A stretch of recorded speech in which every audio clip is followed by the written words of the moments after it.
नमस्कार। हमारे चैनल व्रत पौराणिक और ऐतिहासिक कथाओं में आपका स्वागत है, जिसमें हम तरह तरह की व्रत कथाएं, पौराणिक कथाएं और ऐतिहासिक कथाओं के वीडियो अपलोड करते हैं।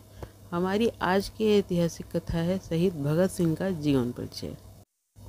भारत के सबसे महान स्वतंत्रता संग्राम सेनानी शहीद भगत सिंह भारत देश की महान विभूति हैं।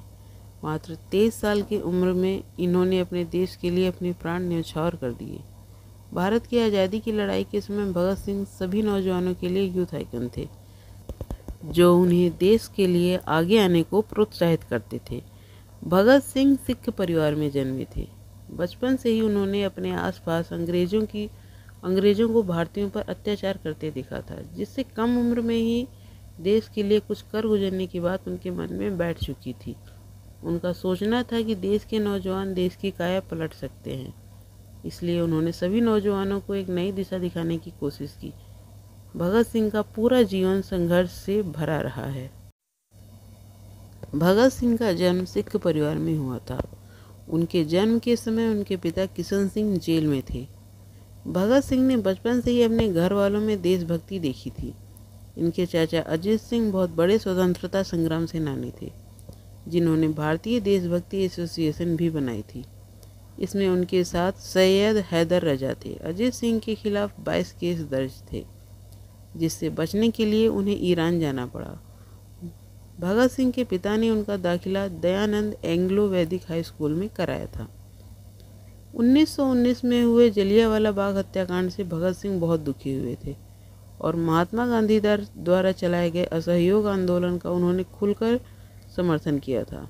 भगत सिंह खुलेआम अंग्रेजों को ललकारा करते थे और गांधी जी के कहे अनुसार ब्रिटिश बुक्स को जला दिया करते थे। चौरी चौरा में हुई हिंसात्मक गतिविधि के चलते गांधी जी ने असहयोग आंदोलन बंद कर दिया था, जिसके बाद भगत सिंह उनके फैसले से खुश नहीं थे और उन्होंने गांधी जी की अहिंसावादी बातों को छोड़ दूसरी पार्टी ज्वाइन करने की सोची। भगत सिंह लाहौर के नेशनल कॉलेज से बीए कर रहे थे। तब उनकी मुलाकात सुखदेव थापर, भगवती चरण और भी कुछ लोगों से हुई। आज़ादी की लड़ाई उस समय जोरों पर थी। देश प्रेम में भगत सिंह ने अपनी कॉलेज की पढ़ाई छोड़ दी और आज़ादी की लड़ाई में कूद गए। इसी दौरान उनके घर वाले उनकी शादी का विचार कर रहे थे। भगत सिंह ने शादी से इनकार कर दिया और कहा, अगर आज़ादी के पहले मैं शादी करूं तो मेरी दुल्हन मौत होगी। भगत सिंह कॉलेज में बहुत से नाटक में भाग लिया करते थे। वे बहुत अच्छे एक्टर थे। उनके नाटक, स्क्रिप्ट देशभक्ति से परिपूर्ण होते थे, जिसमें वे कॉलेज के नौजवानों को आज़ादी के लिए आगे आने को प्रोत्साहित करते थे। साथ ही वे अंग्रेजों को भी नीचा दिखाया करते थे। भगत सिंह एक खुश मिजाज इंसान थे। उन्हें लिखने का भी बहुत शौक था। कॉलेज में उन्हें निबंध में बहुत से प्राइज मिले थे। भगत सिंह ने सबसे पहले नौजवान भारत सभा ज्वाइन की, जब उनके घर वालों ने उन्हें विश्वास दिला दिया कि वे उनकी शादी का नहीं सोचेंगे। तब भगत सिंह अपने घर लाहौर लौट गए, जहां उन्होंने कीर्ति किसान पार्टी के लोगों से मेलजोल बढ़ाया और उनकी मैगजीन कीर्ति के लिए कार्य करने लगे। इसके द्वारा वे देश के नौजवानों को अपना संदेश पहुंचाते थे। भगत जी बहुत अच्छे लेखक थे, जो पंजाबी उर्दू पेपर के लिए भी लिखा करते थे। सन 1926 में नौजवान भारत सभा में भगत सिंह को सेक्रेटरी बना दिया गया।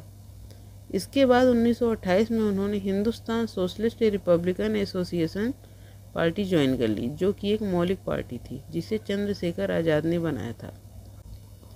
पूरी पार्टी ने साथ में मिलकर 30 अक्टूबर 1928 को भारत में आए साइमन कमीशन का विरोध किया, जिसमें उनके साथ लाला लाजपत राय भी थे। साइमन वापस जाओ का नारा लगाते हुए वे लोग लाहौर रेलवे स्टेशन में ही खड़े रहे, जिसके बाद वहां लाठीचार्ज करा दिया गया, जिसमें लाला जी बुरी तरह घायल हुए और फिर उनकी मृत्यु हो गई। लाला जी की मृत्यु से आघात भगत सिंह और उनकी पार्टी ने अंग्रेजों से बदला लेने की ठानी। लाला जी की मौत के लिए जिम्मेदार ऑफिसर स्कॉट को मारने का प्लान बनाया गया, लेकिन भूल से उन्होंने असिस्टेंट पुलिस सॉन्डर्स को मार डाला। अपने आप को बचाने के लिए भगत सिंह तुरंत लाहौर से भाग निकले, लेकिन ब्रिटिश सरकार ने उनको ढूंढने के लिए चारों तरफ जाल बिछा दिया। भगत सिंह ने अपने आप को बचाने के लिए बाल और दाढ़ी कटवा दी, जो कि उनके सामाजिक धार्मिकता के खिलाफ है। लेकिन उस समय भगत सिंह को देश के आगे कुछ भी नहीं दिखाई देता था। चंद्रशेखर आज़ाद, भगत सिंह, राजदेव और सुखदेव ये सब अब मिल चुके थे और इन्होंने कुछ बड़ा धमाका करने की सोची।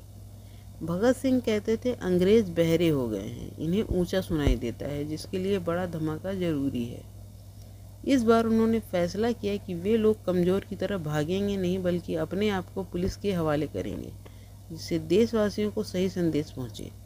दिसंबर 1929 को भगत सिंह ने अपने साथी बटुकेश्वर दत्त के साथ मिलकर ब्रिटिश सरकार की असेंबली हॉल में बम ब्लास्ट किया, जो सिर्फ आवाज़ करने वाला था, जिसे खाली स्थान में फेंका गया था। इसके साथ ही उन्होंने इंकलाब जिंदाबाद के नारे लगाए और पर्चे बांटे।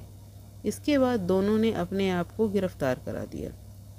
भगत सिंह खुद अपने आप को शहीद कहा करते थे और सच में उन्होंने ये अपने नाम के आगे जोड़ दिया। भगत सिंह, शिवराम राजगुरु और सुखदेव पर मुकदमा चला, जिसके बाद उन्हें फांसी की सज़ा सुनाई गई। कोर्ट में भी तीनों इंकलाब जिंदाबाद के नारे लगाते रहे। भगत सिंह ने जेल में रहकर भी बहुत यातनाएं सहन की।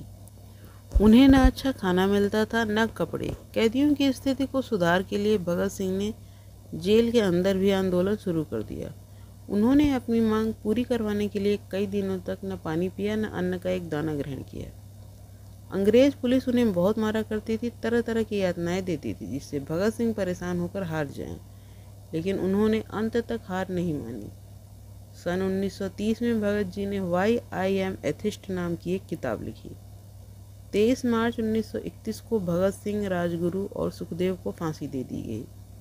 कहते हैं तीनों की फांसी की तारीख 24 मार्च थी, लेकिन उस समय पूरे देश में उनकी रिहाई के लिए प्रदर्शन हो रहे थे, जिसके चलते ब्रिटिश सरकार को डर था कि कहीं फैसला बदल न जाए, जिससे उन लोगों ने 23 और 24 की मध्य रात्रि में ही तीनों को फांसी दे दी और उनका अंतिम संस्कार भी कर दिया। उनके इस बलिदान दिवस को आज भी शहीद दिवस के रूप में मनाया जाता है और देश के सभी लोग उन्हें श्रद्धांजलि देते हैं।